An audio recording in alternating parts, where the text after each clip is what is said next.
with none other than videographer Cole Bennett of Lyrical Lemonade fame. How are you doing, dude? I'm doing well, man. Thanks for having me. Thank you for coming through.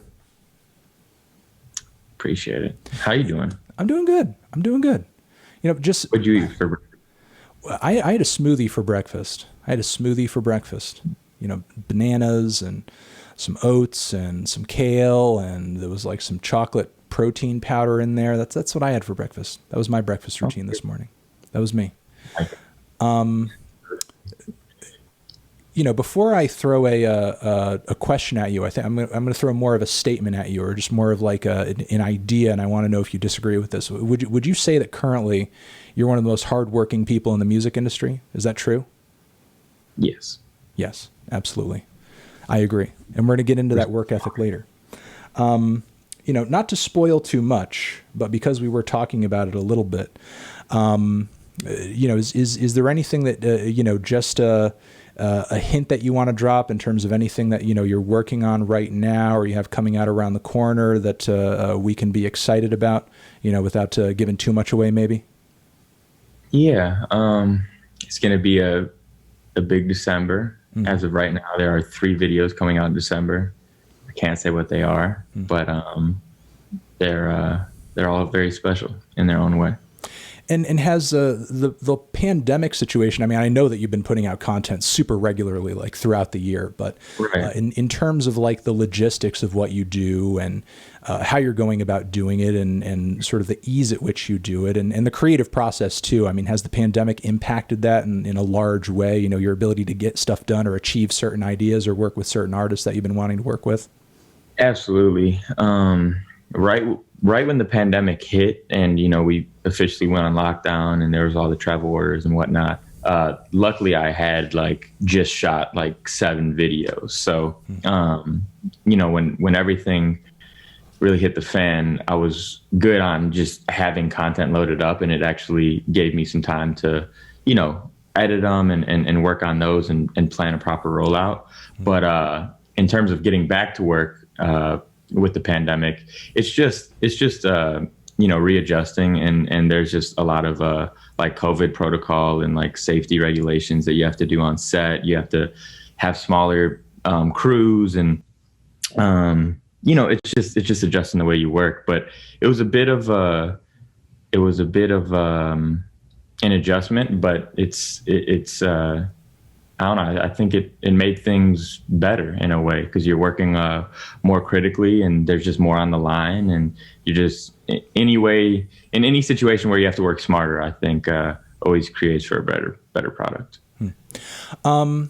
Let's talk quickly about the music video as kind of like a concept, because obviously that's sort of your canvas at the end of the day, and that's what people know you for. And the music video and you know, all sorts of different moving visuals attached to music has become such an essential promotional tool in the internet age. I mean, I think we saw that peak in a way during like the MTV era. And I think as we've transitioned into the YouTube era and, you know, further TikTok and so on and so forth, that's only intensified to the point where it seems like the music video as a concept, it's almost like an essential part of the album promotion recipe. I mean, would you say at this point if an artist isn't thinking about a music video concepts, visual concepts of any sort, that they're not taking their career seriously? Yes, in a way, I'd say it depends with every artist. It's always different, but yes, I mean, a music video is such an important part of your album and your rollout and your music. I mean, it puts a face and an image and a visual to the music that people love, and I think it paints the picture for people. So I'd say it's definitely important, and it allows you to further engage with your audience and, you know, create the story. And you know, for a fan base, there's nothing you want more than that. You know, you want to follow and you want to be involved in it all, and you want to see it come to life. And I think it's very important. And at this point, do you feel like we've, you know, as somebody who's kind of like on the cutting edge of this, and as somebody who is so influential in this medium right now, do you feel like we've reached almost like the end of history in this regard, to where the music video and the music are so like one and the same and so attached that they can't possibly, sort of like be so, linked to each other and anymore? Do you feel like there are still ways in which, video can continue to tell an even newer story and break ground and, sort of do even greater things for, kind of the music world?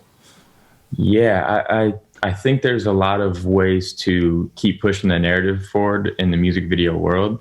I think eventually with time, kind of like Kanye did with the Runaway film.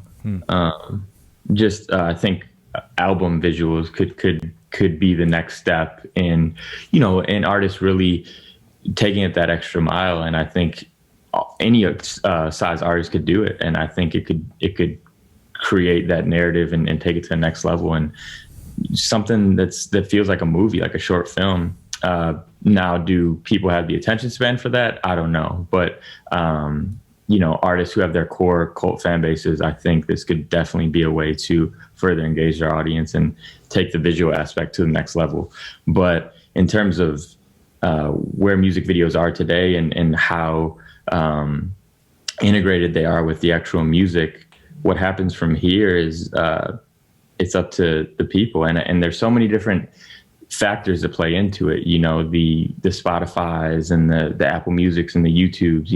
Spotify comes out and starts putting out videos, which I know they're trying to do, and having their own version of a music video, whatever it may be, then that may make music videos even bigger. Or, say YouTube wants to go more in a streaming direction and less, and compete with the Spotify's and Apple Musics. It's crazy how much influence these big platforms, like these streaming platforms, really have. And I think they can shift what that's going to be. But at the end of the day, it's up to the audience and the viewer to pick what that's going to be. It's based on interest.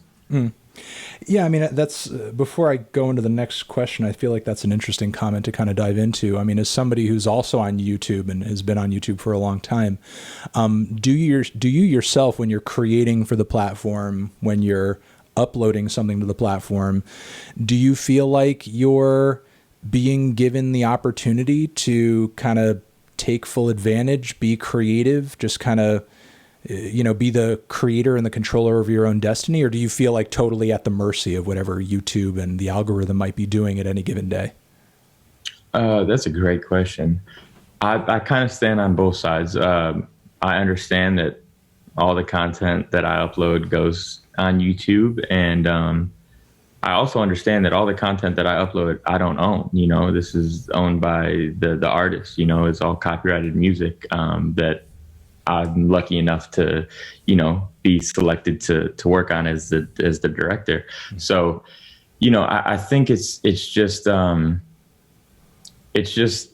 building that loyalty to the audience, and if whatever were to happen, I'd hope that they would follow Lyrical Lemonade wherever it may go, and even if that's creating our own video streaming platform, which is something I've also thought of for music videos, for people to upload without having to think about being at the mercy of a greater platform, and just kind of just free running. I don't know. That's a great question.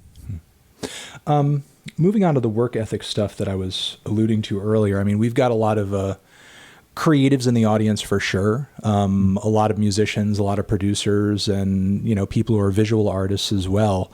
And I think it might be interesting for a lot of them to know how exactly, you self started in all of this. Like, how and at what age did you, start shooting and kind of began finding your way into, sort of this music video realm and deciding this was the direction you wanted to move in? Right. I always loved music, rap music in particular, and I took a multimedia class in high school where you film on your phone or whatever camera the class will allow you to get, and you make skits and project-based stuff. And then I had so much fun with it and I loved watching music videos. I was like, why don't I blend these two interests and try to see if I can make a music video? So I had some friends, and where I was like, you guys make music and I'll do the video. We'll both kind of just practice this together and see what happens. And one thing led to the next, and I really realized I had a passion for it. And I just worked with whoever wanted to work with me. And, you know, that was great practice. And I got to learn how to move and how to operate, and, you know, that DIY lifestyle, really. You know, when you throw yourself into something, you have no option but to learn if you're passionate about it. And that's what I've realized in any venture that I've gone in or tried out or whatever it's been. It's just if you really want it and you throw yourself into it and you talk to the right people and you know, you ask questions and you just don't feel stupid. Just say whatever say whatever you want, ask whatever you want, throw yourself into situations, and you're going to learn. And I think that's kind of what worked for me. I wanted it so bad. You know, YouTube was my best friend in terms of tutorials and things like that. If I had any problems, why can't I see through the viewfinder right now? How do I adjust? You know, what's ISO mean? You know, like all these things, like really basic level things that, you know, it's all on the internet. And then when I went to college, I dropped out my beginning of my sophomore year a few years ago, but my freshman year, the first semester, I studied digital cinema. And I remember I was in class, and, you know, there was just such a way of teaching, and, you know, a way of learning too. And it wasn't my style. You know, there was so many preliminary steps to doing something that was really, really easy. But, and I remember there was one thing that was said where I was like, yeah, I can't do this. I think I was in a screenwriting class, and the professor had said, you know, it takes 10 years to be a director. You know, you have to be a PA, and then you got to work your way up and through all these different positions on a set. And I was just like, I'm not going to wait 10 years. And like, I was like, this just doesn't make sense to me. Like, I've learned everything that I've learned so far from YouTube, and, you know, the things I'm learning, there's a right and a wrong way with the way it was being taught. That's how it was being presented. And I was like, there's no right or wrong way with anything. And that was my mentality. And then I switched to communications just because I was like, I want to be in school still. I would love to get a degree. So I was like, I'm going to learn about people and just, you know, sociology and things like that. So that's what I did. And then things were going well, and it got to the point where it was school or lyrical lemonade, and I had to make that sacrifice. Thank you very much for watching this interview clip over on TND Streams. To see the full interview, click on the video link next to my head or down below, or hit up the link to subscribe to the channel or see our Patreon page to support what we do and get some extra bonus monthly content in the process. Anthony Fantano, forever.